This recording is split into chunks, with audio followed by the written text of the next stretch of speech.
Alexander the Great didn't just conquer the world, he monetized it. But what the history books miss is the audit discrepancy.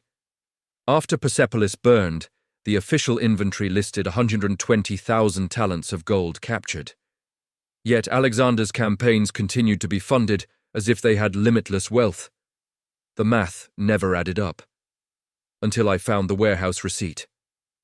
In the National Museum of Afghanistan in Kabul, among the Bactrian hoard artifacts, was a clay tablet that didn't belong.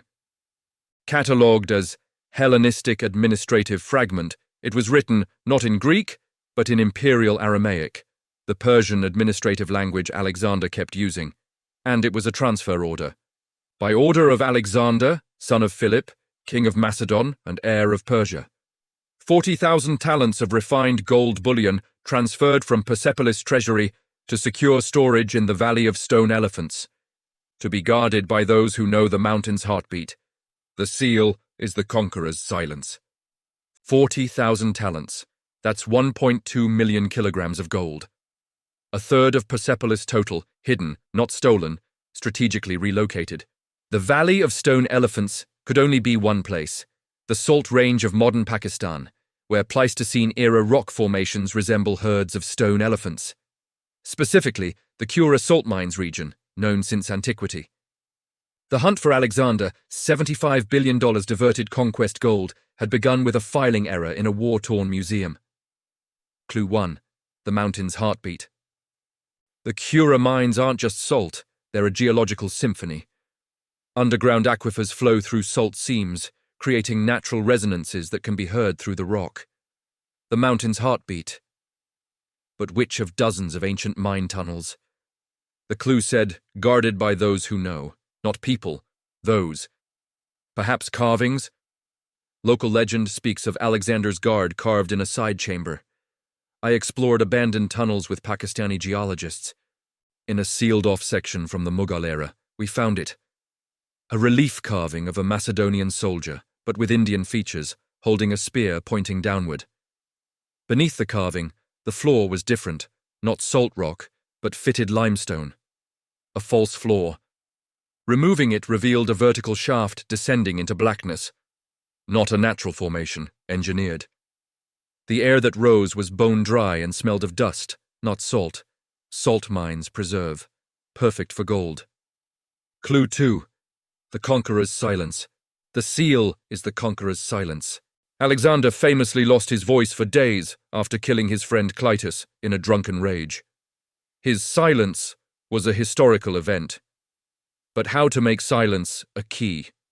Perhaps a frequency absence. I swept the shaft with audio sensors. At exactly 22 hertz, the threshold of human hearing, almost inaudible, there was a dead zone. No resonance. Something was absorbing that frequency. At the bottom of the shaft, 30 meters down, a corridor led to a bronze door. Not decorated, just smooth, mirror-polished bronze now dulled with age. On it, a single word in Greek, Saqi, sige, silence. No handle, no keyhole. But at the center, a circular depression with a spiral pattern. I placed my hand on it. Nothing. Then I remembered. Frequency. Using a tone generator, I projected 22 hertz at the door. The bronze vibrated. Dust fell. The spiral pattern began to rotate, not mechanically, but through acoustic resonance. The door wasn't locked. It was tuned. After 3 minutes of sustained frequency, the door split down the middle and slid into the walls. The conqueror's silence wasn't a metaphor. It was a soundproof lock. Clue 3. The Persian accountant's revenge. The chamber beyond was not what I expected. It wasn't a treasure room. It was an accounting office. Stone desks held clay tablets, thousands of them. Abacus boards with stone counters, weighing scales of exquisite precision, and scribes' skeletons, seated at their posts, wrapped in simple woolen cloaks. These weren't Macedonian soldiers. They were Persian bureaucrats, left here to guard what they had once managed. Alexander hadn't just taken Persian gold. He'd taken the Persian Treasury Department. One skeleton held a stylus and an unfinished tablet. The last entry, in shaky Aramaic.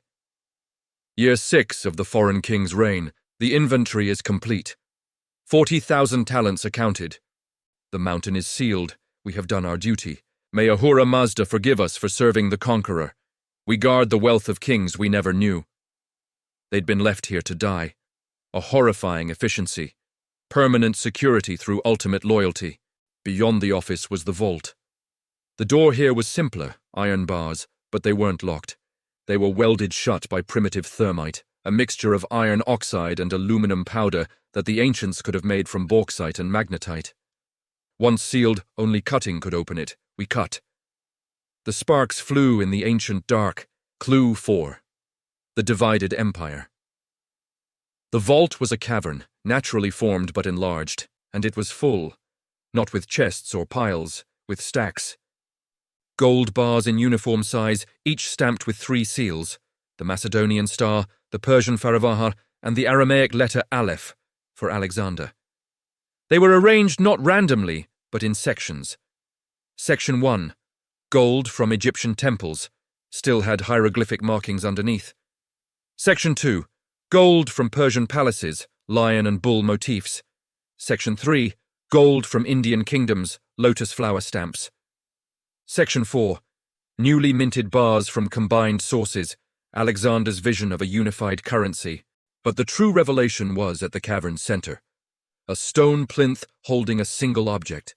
A golden cylinder the size of a man's arm, covered in cuneiform, Elamite, Greek, and Sanskrit.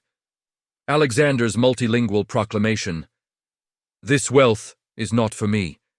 It is for the world that comes after. Let it be known that Alexander, son of Philip, took the gold of nations not to hoard, but to hold in trust. When the nations are one, this gold will fund their unity. Until then, let it sleep. The mountain remembers what kings forget." This wasn't a war chest, it was an endowment. Alexander's mad, brilliant vision, a global reserve currency backed by this physical gold, hidden until the world was ready for unity. He wasn't looting, he was central banking. The gold that would have changed history. The discovery triggered an international incident. Pakistan, Iran, India, Egypt, and Greece all claimed parts. UNESCO mediated. The gold was extracted over 2 years. The weight was precisely as recorded. 40,000 talents, 1.2 million kliar, 75 billion at today's prices. But the valuation missed the point. This gold represented 5% of all the gold mined in human history up to that point. Alexander had literally pulled a significant portion of the ancient world's monetary base out of circulation and hidden it. If this gold had remained in circulation, the economic history of the Hellenistic world would have been completely different. No currency devaluation, no economic collapse after Alexander's death. Perhaps a stable unified economy could have emerged. The gold today is held by the International Monetary Fund in a special trusteeship, ironically fulfilling Alexander's vision of a global reserve. Replicas are displayed in museums worldwide. For me, the discovery revealed Alexander not as a mad conqueror, but as history's first globalist. He didn't see gold as wealth to spend, but as economic leverage to force unity. By controlling the monetary base, he could control empires. The real treasure wasn't the gold. It was understanding that Alexander's failure wasn't military or political. It was temporal. He was 2,300 years ahead of his time. He hid the gold not for himself, but for a unified world that wouldn't exist for millennia. A trust fund for civilization, with no beneficiary yet born. For 23 centuries, that gold sat in a salt mountain, guarded by dead accountants, waiting for a world ready to spend it wisely. It still waits. Because $75 billion could change the world today, just as Alexander dreamed. But we, like his successors, would probably just fight over it.